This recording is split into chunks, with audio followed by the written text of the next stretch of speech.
నమస్తే, welcome to our channel. Jaganmohan Reddy Ambati కుటుంబానికి అండగా నిలవడానికి గుంటూరు ఆయన అంబటి రాంబాబు నివాసానికి వెళ్తున్నారు. మరి కూటమి ప్రభుత్వం ఎప్పటికప్పుడు అనేక ఆంక్షలు విధిస్తుంది అని చెప్పి వైసీపీ చెప్తుంది. మరోపక్క చూసుకున్నట్లయితే జంగిల్ రాజులో జనాగ్రహం వెల్లువెత్తువయ్యి జగన్మోహన్ రెడ్డి గారి చుట్టూ జన సంద్రోహం నిలుస్తుంది అని చెప్పి వైసీపీ, అదేవిధంగా సాక్షి మీడియాలో కథనాలు వస్తున్నాయి. అసలు ఈ పరామర్శను ఏ విధంగా చూడాలి? నిజంగానే కూటమి ప్రభుత్వం పైన జనాగ్రహం ఉందా? ఇటువంటి అంశాలన్నీ కూడా చర్చించడానికి మనతో పాటుగా ఉన్నారు సీనియర్ జర్నలిస్ట్ దుర్గకుమార్ గారు. నమస్తే సార్. నమస్తే అమ్మశ్రావణి. మన గతంలో జగన్మోహన్ రెడ్డి అనేక పర్యటనలు చేశారు. అంటే రైతుల పరామర్శలు, లేదంటే ఎవరిని పరామర్శించడానికి వెళ్ళినా ఎప్పటికప్పుడు రూల్స్ బ్రేక్ చేసుకుంటూ వెళ్తున్నారు సార్. మరి ఇప్పుడు కూడా అంబటి నివాసం వద్ద ఒక్క జగన్మోహన్ రెడ్డి గారి వెహికల్ మాత్రమే అలా ఉంది. ఇటువంటి నేపథ్యంలో కూడా అనేక మంది కార్యకర్తలతోటి ఆయన ర్యాలీగా వెళ్తుండడం, మరి కూటమి ప్రభుత్వం అనేక ఆంక్షలు విధిస్తుంది అని చెప్పడం ఏ విధంగా చూడాలి? నిజంగానే ఆంక్షల మధ్య వెళ్తున్నారా?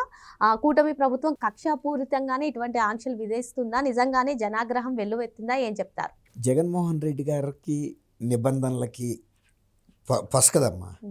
ఆయన ఎప్పుడు కూడా నిబంధనలకి కట్టుబడే వ్యక్తి కాదు.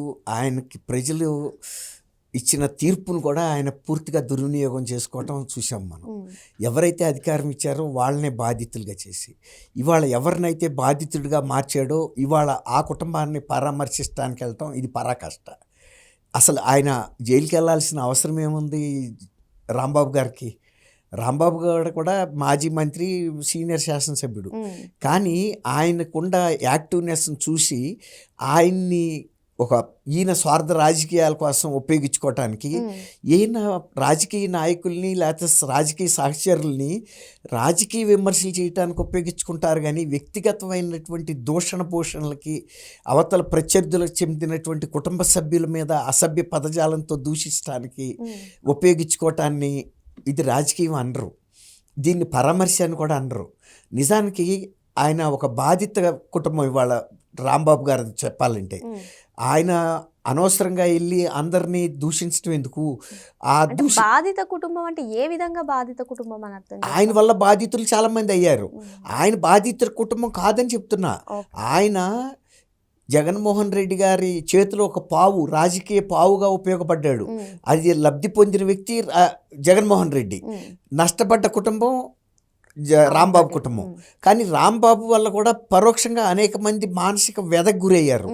అలాంటి సందర్భంలో ఈయనకి ప్రయోజనం పొందిన వ్యక్తి జగన్మోహన్ రెడ్డి. ఇప్పుడు వివేకానంద రెడ్డి గారు హత్య తీసుకుందాం.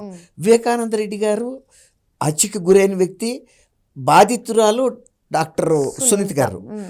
రాజకీయంగా లబ్ధి పొందింది జగన్మోహన్ రెడ్డి. నా బాబాయిని చంపేశారు అనేసి ఆయన ఆ రోజు చెప్పాడు కదా, పలానా వాళ్ళు చంపారు, ఎలా చంపారో కూడా చెప్పాడు.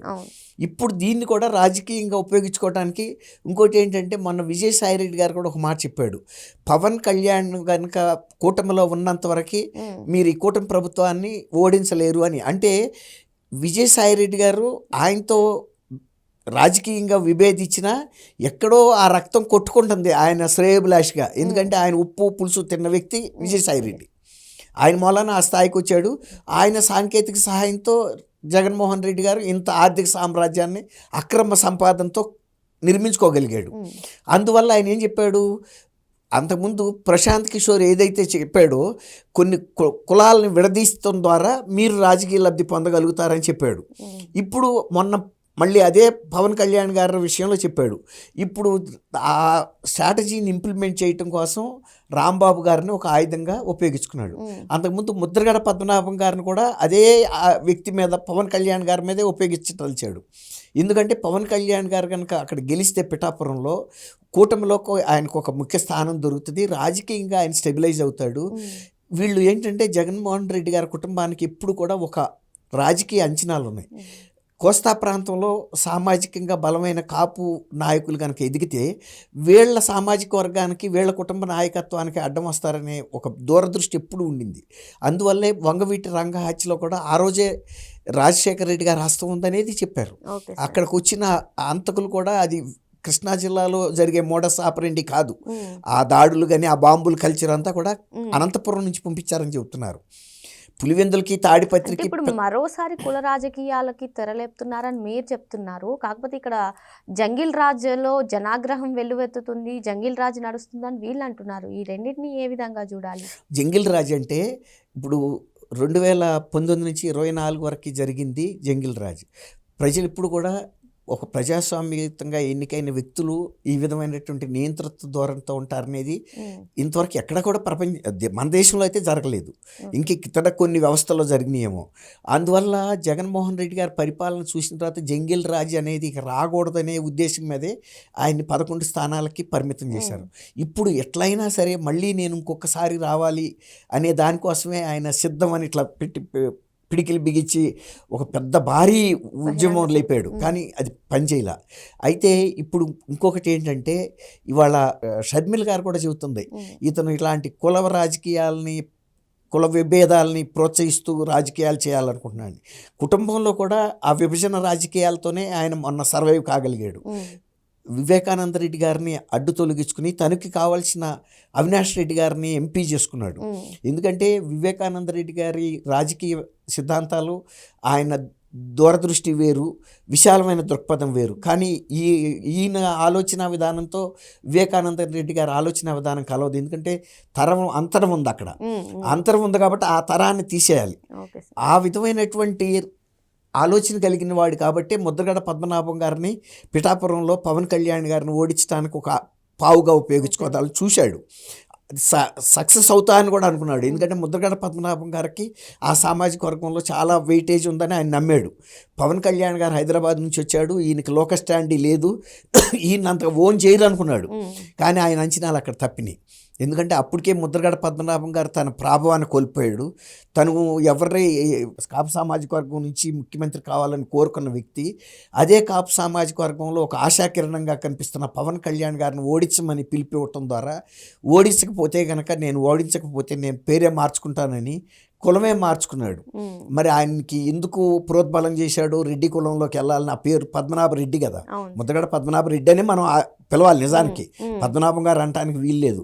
ఆయన గజెట్ ద్వారా కూడా దాని పేరు మార్చుకున్నాడు.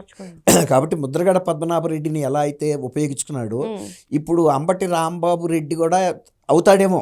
ఇప్పుడు తను ఏంటంటే ఇప్పుడు జగన్మోహన్ రెడ్డి గారు అంబటి రాంబాబు గారి కుటుంబ సభ్యులను పరామర్శించిన తర్వాత ఏం మాట్లాడబోతారంటారు? ఏం మాట్లాడతాడమ్మా? ఇదే ఇప్పుడు తను ఈ కులాల మధ్యలో చిచ్చు పెట్టడానికి వచ్చాడు, ఆ చిచ్చే పెడతాడు. ఇప్పుడు అగ్గిపెట్టి నువ్వు పెట్రోల్ చేసా పట్టుకొచ్చినాడు, ఏం చేస్తాడు? అంతకన్నా చేసేది ఏముంది?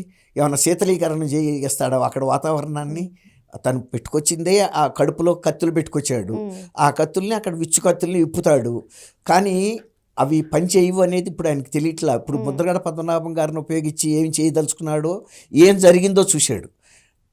పవన్ కళ్యాణ్ గారు ఉప ముఖ్యమంత్రి కూడా కాగలిగాడు. అసలు ఆయన్ని అసెంబ్లీ గేటును కూడా తాకనివ్వమని వీళ్ళ పార్టీలో చాలా అతి చిన్న వ్యక్తులు కూడా మాట్లాడారు. అంటే పవన్ కళ్యాణ్ గారి మీద వాళ్ళకున్నటువంటి ఒక చిన్న చూపు ఎలాంటిదంటే, ఆయన జీవిత కాలంలో కూడా ఎమ్మెల్యే కాలేడు. జగన్మోహన్ రెడ్డి పార్టీ టిక్కెట్లు తీసుకున్న వ్యక్తులు మాత్రమే అవుతారు. 175కి 175 మేమే గెలుస్తామని చెప్పుకుంటున్నప్పుడు పవన్ కళ్యాణ్ ఇంకెక్కడి నుంచి గెలవగలుగుతాడు? 175కి 175 జగన్మోహన్ రెడ్డి. ఎందుకంటే వాళ్ళకి డబ్బు ఉంది. డబ్బు వెదజల్లితే మనం లిక్కర్ కుంభకోణాలు, తర్వాత అనేక రకాలైనటువంటి కుంభకోణాలు చేసి సంపాదించాము. అందులో ఒక 1/10 100 రూపాయల్లో 10 రూపాయలు ఇసిరినా కూడా జనంలోకి గెలుస్తాము, ప్రజలే ఉంది డబ్బుకు అమ్ముడిపోతారనుకున్నాడు. కానీ అది జరగలేదు కదా. ఇప్పుడు రాంబాబు గారి విషయంలో కూడా ఇవాళ ఒక 50% సక్సెస్ అయ్యాడు. ఆయన్ని జైల్లోకి పంపగలిగాడు. జనం ఆయన ఇంటి మీదకి వెళ్ళారు. ఎవరైతే బూతులు తిట్టారో వాళ్ళ మీదకి వెళ్తారు. కానీ ఇప్పుడు నేను రాయిచ్చి మిమ్మల్ని ఇసరమన్నాను, ఇసిరింది మీరు, రాయిచ్చింది నేను నా గదిలో 4 గోడల మధ్యలో మీకు ఇచ్చాను, బహిరంగంగా వెళ్ళి మీరు ఇస్తున్నారు. మీరు టార్గెట్ అవుతారు, కానీ రాయిచ్చిన దుర్గాకుమార్ రావడు కదా. కాబట్టి ఇవాళ ఈయన పెద్ద మనిషిగా ఇప్పుడు పేరు నాని గనక మచిలీపట్నంలో ఏంట్రా మీరు రప్పా అని అరిస్తే అవ్వదరా, రాత్రి కనుగీటితే తెల్లారేటప్పటికి ఆవిడ ఎగిరిపోవాలి, మళ్ళీ మనమే వెళ్ళి తెల్లారిన తర్వాత వెళ్ళి పరామర్శ చేసి రావాలన్నాడు. అట్లాగే ఇవాళ జగన్మోహన్ రెడ్డి గారు సక్సెస్ అయ్యాడు. ఒక 50% ఆయన జైల్లోకి పంపటం ద్వారా, ఈ 50% జనంలో విభజన తీసుకురావటం ద్వారా ఇవాళ ఏదో ఈయన పెద్ద వాళ్ళ కుటుంబానికి రక్షకుడులాగా, యేసుక్రీస్తులాగా వస్తున్నాడు. అసలు ఆయన ఆ స్థితికి తీసుకెళ్ళింది ఒక రకంగా ఆయనకి ఏంటంటే ఒక ఆయన ఉనికే ప్రమాదంలో పడింది రాంబాబు గారికి. ఎందుకంటే ఆయనకి రేపల్లోనూ సీట్ ఇవ్వరంటున్నారు, సత్యనపల్లిలో ఇవ్వనంటున్నారు. కాబట్టి జగన్మోహన్ రెడ్డి ఇచ్చిన అసైన్మెంటు ఎవరిని బూతులు తిట్టమంటే ఆయన తిడితే కనుక నాకు సీట్ గ్యారంటీ, తర్వాత మళ్ళీ మంత్రి అవ్వాలని ప్రతి మనిషికి కోరుకుంటుంది కదమ్మా. ఇప్పుడు ఆయనకు వస్తే 70 ఏళ్ళు రావచ్చు, కానీ రాజకీయంగా ఏ ఏజ్లో అయినా 85 ఏళ్ళకు కూడా ప్రధానమంత్రి అయిన వాళ్ళు కూడా ఉన్నారు. ఆయన అందువల్ల ఇవాళ ఫిట్గా ఉన్నాడు. మొన్న మధ్య పోలీసుల మీద కూడా ఆయన బారికేడ్స్ లాంటివి కూడా ఇస్త్రీ అవతల పడేస్తున్నాడు. పోలీసులు కూడా మొన్న అదే భయపడింది, ఇతను బయట ఉంచితే లా అండ్ ఆర్డర్ ప్రాబ్లం వస్తుంది. ఇప్పుడు మీరు అడిగారు ఈయన వెళ్ళి అక్కడ ఏం చేస్తాడు వాళ్ళ కుటుంబ సభ్యులు అంటే, ముసలి కన్నీరు కార్చేదని, ముసలికి కన్నీరు ఎప్పుడు రమ్మంటే అప్పుడు వస్తుంది, దాన్ని అక్కడ కారుస్తాడు. ఇది ప్రజాస్వామ్యం లేదు, జంగిల్ రాజు అది ఇది అని. ఇప్పుడు జంగిల్ రాజు ఆయన ఇదివరకంటే కనపడేది కాదు. రాంబాబు గారు అక్కడ ప్రజల మీద ఫ్లెక్సీ తీస్తారా లేదా, పోలీసులు మీరు అడ్డం తప్పుకోండి నేను వాళ్ళ సంగతి చూస్తానని చంద్రబాబు నాయుడు గారు తల్లిని కూడా తిట్టిన బూతులు, ఆడియో వీడియో కూడా అన్నీ బయటకు వచ్చేసాయి. ఇప్పుడు అది ఆయన ప్రోత్సహించి తిట్టించినప్పుడు దాన్ని ఖండించడానికి అయితే ఆయన వెళ్ళటలేదు కదా. రాంబాబు గారిని కీర్తించడానికి వెళ్తున్నాడు. ఆయన ఒక త్యాగధనుడు, ప్రజల కోసం పోరాడుతుంటే తీసుకెళ్ళి జైల్లో పెట్టారని. ఆయన పోరాడుతుంది ప్రజల కోసం కాదు, జగన్మోహన్ రెడ్డిని ముఖ్యమంత్రి చేయడానికి అతను జోగి రమేష్ కంకణం కట్టుకున్నారు. అంతేగాని జనమేమో అతను వద్దు అని మొర్రో అని మొత్తుకుంటున్నారు. కాబట్టి ఇప్పుడు ముద్రగడ పద్మనాభం గారు అమ్మాయి అప్పుడు ఆ చిన్నపిల్ల అయినా క్రాంతి చెప్పిన మాటే ఇవాళ రాంబాబు గారి పిల్లలు కూడా తెలుసుకోవాలి. వాళ్ళు కూడా డాక్టర్ చదివిన వాళ్ళు ఉన్నారు అందులో విశాల దృక్పథంతో కులాంతర వివాహం చేసుకుని వాళ్ళ కులాల గురించి కూడా వాళ్ళు మాట్లాడుతున్నారు. అంటే రాంబాబు గారిని ఏ విధమైనటువంటి బ్రెయిన్ వాష్ చేశాడో రాంబాబు గారు కూడా వాళ్ళ పిల్లలకు కూడా ఇక అదే బాటలో. ఇప్పుడు ఆవు చేలో మేస్తే దూడ గట్టును మేయదు కదా. కాబట్టి వాళ్ళని కూడా మెల్లిగా రాజకీయంలోకి తీసుకురావడానికి గ్రూమ్ చేస్తున్నారు. అది కాబట్టి ఎక్కడ జగన్మోహన్ రెడ్డి గారు ఏ రైతులు పరామర్శించడానికి వెళ్ళినా, లేకపోతే వరద బాధితులు పరామర్శించడానికి వెళ్ళినా, లేకపోతే కనుక ఈ ఈవీఎంలు పగడగొట్టడానికి వెళ్ళినా, లేకపోతే కనుక లిక్కర్ స్కాముల్లో ఇరుక్కున్న వాళ్ళని వెళ్ళినా ఆయన తన రాజకీయ ప్రయోజనం గడుపుకోవడానికి ప్రయత్నిస్తాడు. అవతలాళ్ళు బాధితులుగా ముద్రగడలాగా మారిపోతే అది రియలైజ్ అవ్వాల్సింది ఆళ్ళ పార్టీ నాయకులు. ప్రజలైతే రియలైజ్ అయ్యారు జగన్మోహన్ రెడ్డి లాంటి వ్యక్తి మాకు ముఖ్యమంత్రికి అక్కర్లేదు అని. ఇంకా వీళ్ళు మంత్రి పదవి ఇస్తాడేమో ఆయన ముఖ్యమంత్రి అని ఆశించే కొంతమంది వాటి కోసం అర్రులు చేసేవాళ్ళు వాళ్ళ మానాన్ని వాళ్ళు వెళ్తారు. దానికి మనం ఏం చేయలేము. ఓకే సార్, మరో అంశంతో మళ్ళీ కలుద్దాం. Thank you sir. Thank you అమ్మ శ్రావణి, మన వీక్ష.